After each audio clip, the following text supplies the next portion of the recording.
बच्चों, आज आप सभी लोग तैयार हैं। आज हम लोग जो है दूसरे पार्ट की तरफ चलते हैं। और जो दूसरा पार्ट है उसको हम लोग पढ़ चुके हैं, आप लोग को मालूम है कि उसको हमने अच्छे से पढ़ा था और उसके ऊपर हमने बहुत सारा ऑडियो और वीडियो आपको दिया है। तो आज जो है, इसके पहले हमने भय के प्रश्नोत्तर को भी किया था। तो आज जो है हम लोग वापसी पाठ के प्रश्नोत्तर को करना शुरू करते हैं। पाठ 2, वापसी पाठ के प्रश्नोत्तर को।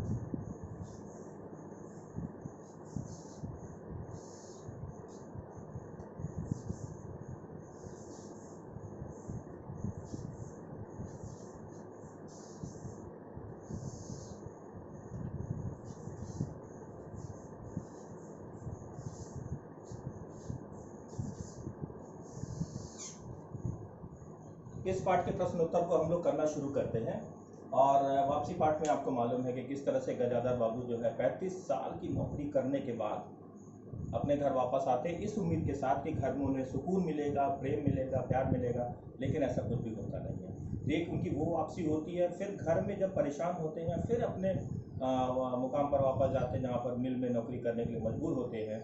तो ये दूसरी वापसी है। इस प्रकार की एक बड़ी मार्मिक कहानी है, जो सामाजिक ताने बाने में बुनी हुई एक कहानी है जिसको हमने पढ़ा है।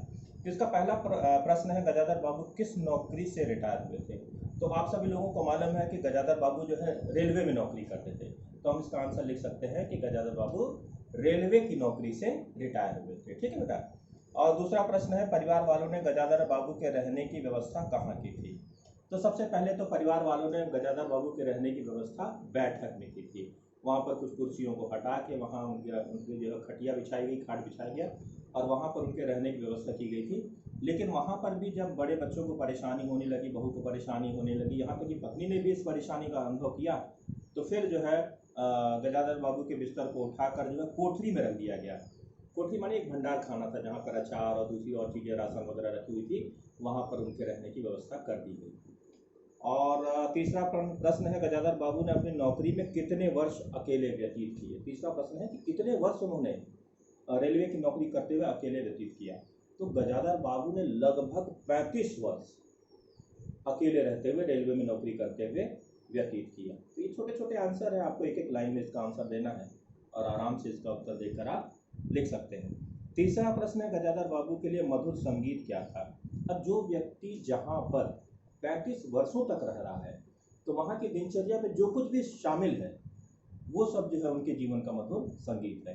रेलगाड़ी जब पटरी पे आती थी उसकी खटपट, चाय वाले की आवाज़ ना, और दूसरे लोग जो सहयोगी थे, मिल के लोग आके वहाँ बैठ जाते थे और आपस में जो गपशप किया करते थे, वही उनके जीवन का संगीत बन चुका था। तो जो रेल स्टेशन का जो शोरगुल था वही उनके जीवन का संगीत बन चुका था। फिर अगला प्रश्न है, गजाधर बाबू के स्वभाव की 2 प्रमुख विशेषताएं बताइए।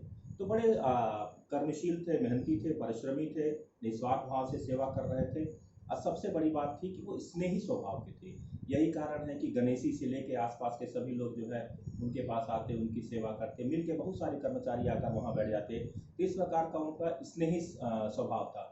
एक विशेषता और दिखाई देती है कि बिल्कुल दयालु स्वभाव के थे। जब वो रिटायर होकर वापस आ रहे थे तो गणेशी की बेटी की शादी के बारे में उन्होंने बड़े प्यार से बहुत सारी बातें पूछी और उसके प्रति अपनी संवेदना भी व्यक्त की। तो ये कुछ विशेषताएं हैं जिसकी चर्चा हम इस प्रश्न के उत्तर में कर सकते हैं। फिर अगला प्रश्न है, गजाधर बाबू के कितने बच्चे थे? सभी के नाम लिखिए। तो गजाधर बाबू के कुल 4 बच्चे थे। पहला बेटा अमर था, दूसरा नरेंद्र था और फिर जो है एक बेटी का नाम बसंती था और बड़ी बेटी का नाम था कांति। तो अमर और कांति की शादी हो चुकी थी। नरेंद्र और बसंती जो है वो कॉलेज में पढ़ते थे, अच्छी शिक्षा ले रहे थे और ये सब प्रयास जो है गजाधर बाबू के मेहनत से, परिश्रम से, उनके कमाए हुए पैसे से हो रहा था। ठीक है बेटा। तो यहाँ पर हमने जो है अति लघु उत्तरीय प्रश्नों के उत्तर को समाप्त किया है। ठीक है, इतना आपको समझ में आ गया। अब दूसरे वीडियो में हम लोग जो है फिर आगे के प्रश्न के उत्तर को करेंगे, लघु उत्तरीय प्रश्नों के उत्तर को हम लोग करेंगे। ठीक है, तो आप इसको लिख लीजिए और दूसरे वीडियो में मैं आगे आपको प्रश्नों के उत्तर को समझाता हूँ।